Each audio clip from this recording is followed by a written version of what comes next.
1800 hours, Pakistan Standard Time. Assalamu alaikum. This is Radio Pakistan.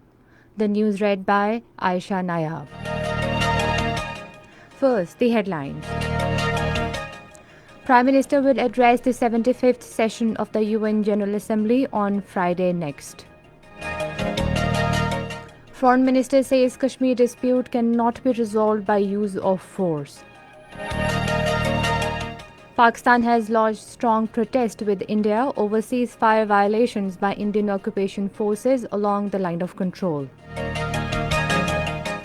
Minister of State for Parliamentary Affairs says doctors and paramedic staff have done a remarkable job during the pandemic in the country despite limited resources. World Food Programme has urged rich countries to help the poor worldwide suffering from food insecurity. And now the news in detail. Prime Minister Imran Khan will address the UN General Assembly session on Friday next. Addressing the weekly news briefing in Islamabad today, Foreign Office spokesperson Zahid Hafiz Chaudhry said due to restriction imposed by the local administration in New York, there will be no in-person high-level participation from outside. He said the general debate of the 75th session of the UN General Assembly will commence on Tuesday. The spokesperson said the foreign minister will participate virtually in the high-level meeting of the General Assembly to commemorate the 75th anniversary of the United Nations. He will also participate in other high-level engagements. The spokesperson said Pakistan welcomes the UN High Commissioner for Human Rights, Michelle Bachelet's reiteration of serious concern on unabated violence in Indian illegally occupied Jammu and Kashmir, including indiscriminate use of pellet guns on civilians. The spokesperson said the Indian actions are in clear violation of the UN Security Council resolutions and international law, including the 4th Geneva Convention. Foreign Minister Shah Mehmood Qureshi has reiterated that Kashmir dispute cannot be solved by the use of force. In a statement in Islamabad today, he said strategy of India, which has been using force against the Kashmiri people for the past 7 decades, has totally failed. The Foreign Minister said India tried to use force to gag the voice of the Kashmiris through draconian laws and restrictions. He said there is no precedent of the atrocities that have been committed in Indian illegally occupied Kashmir since August 5th last year. The Foreign Minister said Prime Minister Imran Khan will highlight the Kashmir issue in his upcoming address to the UN General Assembly. A senior Indian diplomat was summoned to the Foreign Office today to register Pakistan's strong protest over ceasefire violation by the Indian occupation forces along the line of control yesterday, resulting in serious injuries to 3 innocent civilians. Due to indiscriminate and unprovoked firing by the Indian occupation forces in Tatapani and Dandrod sectors, 3 civilians sustained serious injuries. Condemning the deplorable targeting of innocent civilians by the Indian occupation forces, it was underscored that such senseless acts are in clear violation of the 2003 ceasefire understanding and are also against all established humanitarian norms and professional military conduct. The Indian side was also urged to allow the United Nations Military Observer Group in India and Pakistan to play its mandated role as per UN Security Council resolutions. This is Radio Pakistan.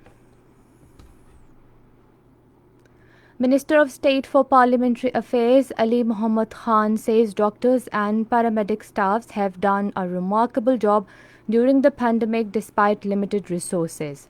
Replying to a question during question hour in the Senate today, he said the world has acknowledged Pakistan's effort to overcome the pandemic. He said assistance was provided to 10.6 million families under SARS program during COVID-19 and more share has given to Sindh province. Minister for Federal Education Shafqat Mehmood apprised the House that 9 seated chairs would be established in different universities of the country. The House has now been prorogued. The number of coronavirus cases across the world has crossed 30 million, while the pandemic has claimed more than 951,000 lives so far. The United States is the worst hit country with over 6.8 million cases and over 200,000 deaths, followed by India with over 5.2 million cases and over 84,400 deaths. More than 22 million patients stand recovered. President Asian Development Bank Masaatsu Asakawa has said that bank is committed to partnering with developing economies in Asia to achieve their recovery goals from the coronavirus pandemic. Speaking at the meeting of the ADB Board of Governors, he said the bank has announced a $20 billion package in April to help its developing member to address COVID-19. Asakawa said ADB will also work with developing members for mitigation of climate change impacts and enhancement of the regional financial safety net. Federal Board of Revenue has published tax directory for the year 2018 containing detailed information of the tax filer, including elected representatives of the country. The tax directory was formally launched by the advisor to Prime Minister on Finance, Dr. Abdul Hafiz Sheikh, in Islamabad today.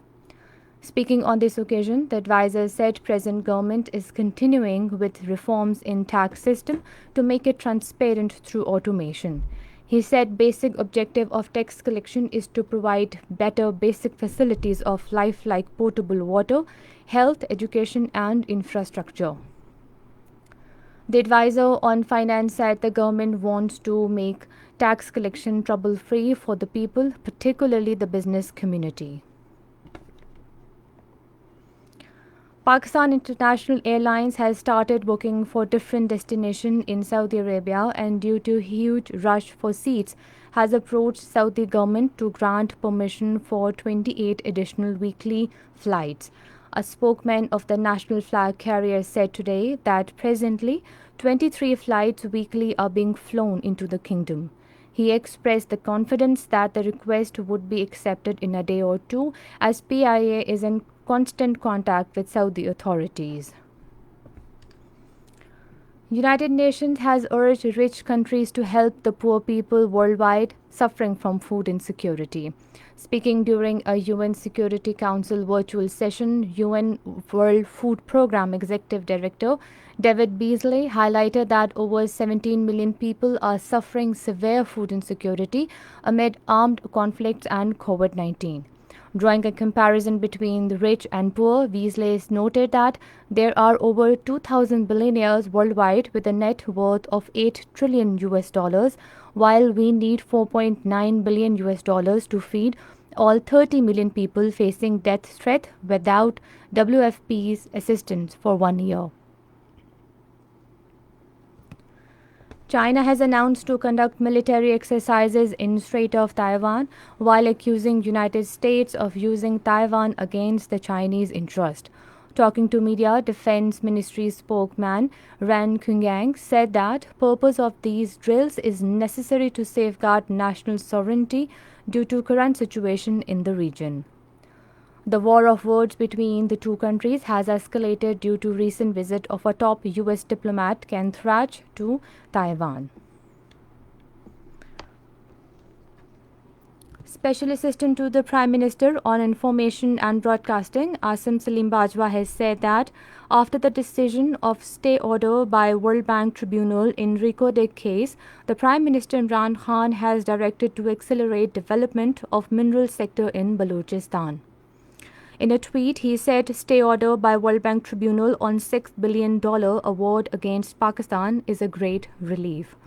Asim Salim Bajwa said the Prime Minister also wants utilization of best technology, while local investors and local human resource should be involved during the development process. And finally, the weather.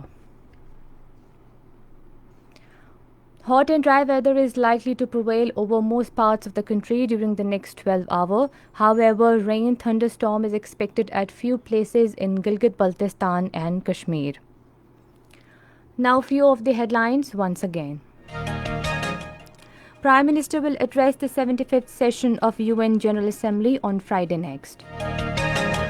Foreign Minister says Kashmir dispute cannot be resolved by use of force. Minister of State for Parliamentary Affairs says doctors and paramedic staff have done a remarkable job during the pandemic in the country despite limited resources. And that is the end of the news. For more news and analysis, log on to our website radio.gov.pk and also watch live video streaming of our bulletin on the link facebook.com/Radio Pakistan News Official.